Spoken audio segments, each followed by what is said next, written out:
आरक्षण आमच्या हक्काचं, नाही कुणाच्या बापाचं. छत्रपती शिवाजी महाराज की जय. एक मराठा, लाख मराठा. छत्रपती शिवाजी महाराज की जय. जय भवानी. जय शिवाजी. मराठा आरक्षणाचं आंदोलन तीव्र झालं आहे. मनोज जरांगे पाटील यांनी राज्य सरकारला दिलेली मुदत संपली तरी राज्य सरकारने मराठा आरक्षणावरती कोणतीही भूमिका घेतली नाही.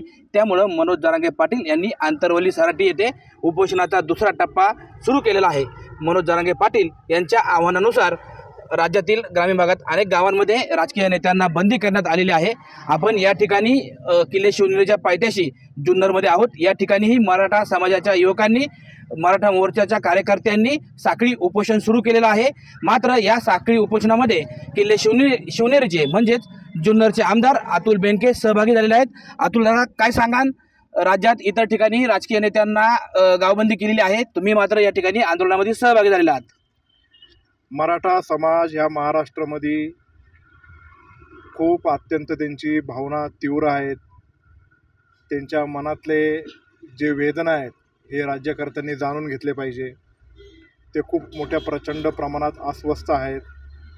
मी जेव्हा माझ्या जुन्नर तालुक्यामध्ये फिरतो तेव्हा ही सगळी लोकं आमचीच आहेत की आम्हाला गावबंदी वगैरे असं काही नाही. आमचे एकमेकाचे नाते संबंध असणार आहेत, आमचे प्रेमाचे संबंध आहेत.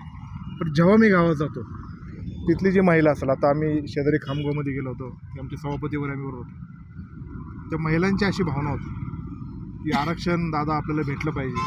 तुम्ही आमचे भाऊ आहेत, तुम्ही आमच्या मुलासारखे आहेत. आपल्या लेकरांना किती त्याचा त्रास सहन करावा लागतो. एखाद्या ॲडमिशनला गेलो, नोकरीला गेलो, प्रमोशनच्या गोष्टी असतील तर त्या आरक्षणामध्ये मराठा समाजाला कायम तो त्रास सहन करावा लागला. आणि आत्तापर्यंत मोठ्या भावाच्या भूमिकेत मराठा समाज होता. इतर जाती धर्मातल्या लोकांना सांभाळून घेऊन पुढे जाण्याची भूमिका मराठा समाजाने दाखवली. छत्रपती शिवाजी महाराजांच्या विचाराने पुढे चालणारा मराठा समाज आहे. जातीमध्ये तेढ निर्माण करणार नाही. पण आता हा मोठा भाव अडचणीत आलेला आहे.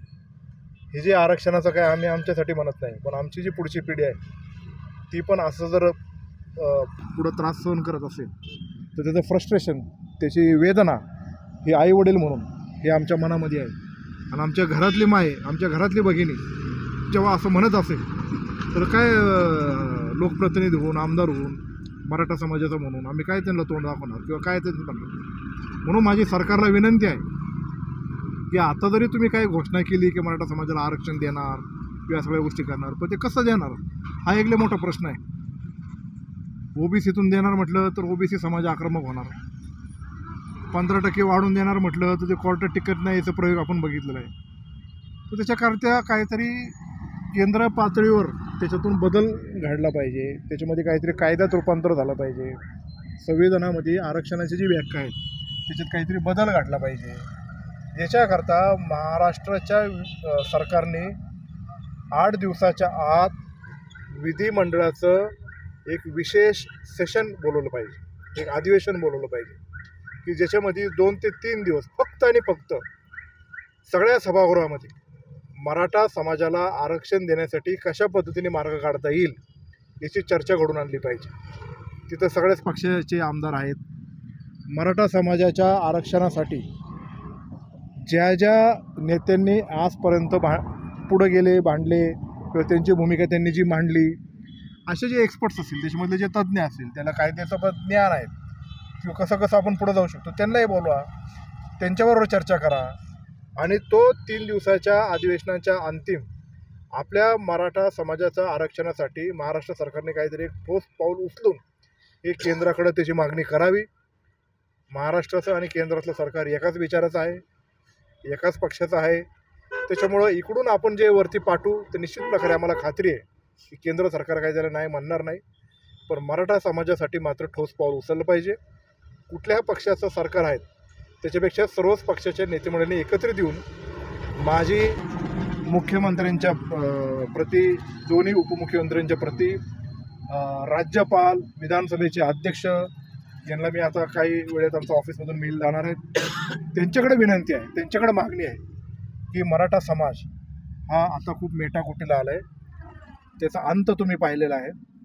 आता हा समाज रस्त्यावर येऊन आक्रमक पद्धतीने पुढे जाण्याच्या आत ह्या चर्चा विधिमंडळाचं विशेष अधिवेशन बोलून त्यातून काहीतरी चांगला मार्ग काढावा, असं छत्रपती शिवाजी महाराजांच्या जन्मभूमीतला एक मराठा लोकप्रतिनिधी म्हणून माझी सरकारला हात जोडून विनंती आहे.